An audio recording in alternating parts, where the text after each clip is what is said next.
पगारे दाजींना गाडी बघायला जायची होती म्हणून 8च्याच लोकलनी तयारी केली आम्ही निघालो.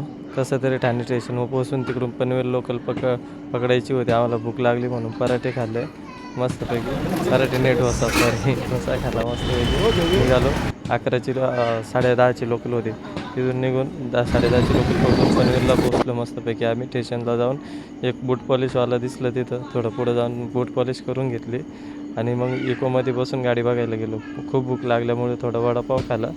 वडापाव खाऊन झालो आता घरी निघालो कसाऱ्याला आणि वैतागलो 1 तासामध्ये. त्याच्यानंतर ठाण्याला एक स्पेशल ट्रेन भेटली, तिने निघालो. गाडी पूर्ण खाली होती. गाडी पूर्ण खाली होती पण कल्याणला येऊन असं वाटलं का ती कर्जत जाते का काय. त्याच्यामुळे बाहेर येऊन थोडं बघितलं तर नाही, आपल्या साईडला आली होती. पुढे जाऊन खडवलीला थांबली. तिथं मेवणीच्या इथं गेलो आम्ही. थोडा चहा घेतला 5 मिनटं निघालो. त्याच्यानंतर पुढे येऊन आडगावला थांबली. इतकी थांबली का खूप वैतागलो.